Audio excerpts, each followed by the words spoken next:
Een goedemiddag en welkom in Studio TVL. Geen huiskamer meer, want we zitten gewoon aan het fietsen op het Fietsroute-netwerk. Maar dan ook zo meteen krijgen we toch Born Quijn op bezoek met zijn nieuw album. Sabine Vos schreef een boek over traliemama's en we gaan het hebben over thee.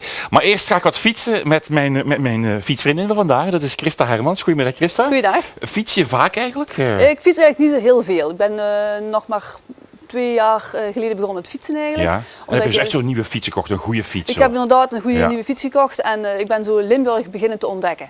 Ja. Mijn vriend heeft onlangs een project opgestart, dus 2 vakantiewoningen in Neerpelt opgestart. Ja. En eigenlijk vroeger ging ik altijd meer verder weg op vakantie, maar sindsdien ben ik dus eigenlijk echt meer Limburg gaan ontdekken. Ja. En ik heb echt heel mooie plekjes ontdekt. Ja. Bij ons in de buurt, maar dus ook in het zuiden van Limburg, Ja. Haspergouwen. Het is ongelooflijk mooi wat Fietsroute-netwerk. Inderdaad, heel mooi. Ja. Heel mooi Zijn die vakantiehuizen, dat betekent dat er toeristen komen in Daar komen toeristen, ja. Dat zijn dus 2 volledig ingerichte woningen eigenlijk, met een ingerichte keuken en alles. Dus ze hoeven alleen maar hun kleding en persoonlijke spullen mee te nemen.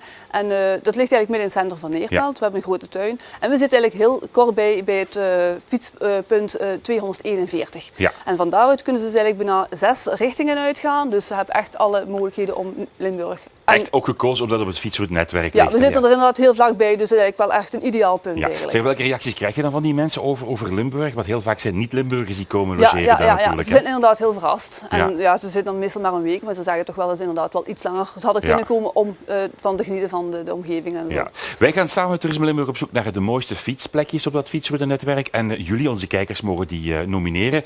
En jij hebt ook een heel bijzonder plekje gekozen, hè Christa? Ja, ik heb dus een plaats langs het kanaal gekozen. Ja? Dus het is getrokken in de herfst nu, pas geleden eigenlijk. Kijk eens aan hoe mooi het daar is. Het is inderdaad, in de herfst is het heel mooi. Het is echt, je ziet het de kleuren. Maar ook in de zomer is het mooi. Als je kunt fietsen daar onder de bomen, lekker koel. Ja. Maar zeker in de herfst is het echt de moeite. Dus, en je kunt eigenlijk lekker lang fietsen, want het is een mooi lekker lang stuk. Ja. En, het is het kanaal Bocholt-Herentals. Dit is het kanaal Bocholt-Herentals, dus op de hoogte van Neerpelt eigenlijk. Ja, het water, langs het water fietsen is altijd zo rustgevend. Ook al. Zeker dan in die mooie groene natuur. Absoluut, ja, absoluut. Is dat echt je lievelingsplaatsje? Inderdaad, het is vlak bij ons, dus ik hoef niet ver te gaan. Dus Limburg heeft al heel veel andere mooie plekken die ik ondertussen ook al ontdekt heb. Maar het is ongeveer maar een 100 meter van mijn thuis af. Dus als ik een keer lekker rustig wil ontspannen, dan kan ik daar altijd terecht. Ja, en misschien wil jij dat ook wel het mooiste fietsplekje van Limburg. Dan kan je stemmen op het fietsplekje van Christa Hermans. Naar de site gaan van toerismelimburg.be/mooiste plekje. Dan klik je daar op stemmen en dan pak je de foto van Christa en dan kan je stemmen. En misschien wordt dat wel het mooiste plekje, je weet maar nooit. Hè? Inderdaad. Er zijn trouwens mooie prijzen te winnen, want de winnaar krijgt voor €500. Dat is al chic, hè? Ja, absoluut. Oké. Dus meedoen aan het mooiste plekje van Limburg. En als je nu, het is wat kouder weer, wat regen. Schrik je dat een beetje af om te gaan fietsen? Nee, of? gewoon lekker warm induffelen en dan gaat dat wel.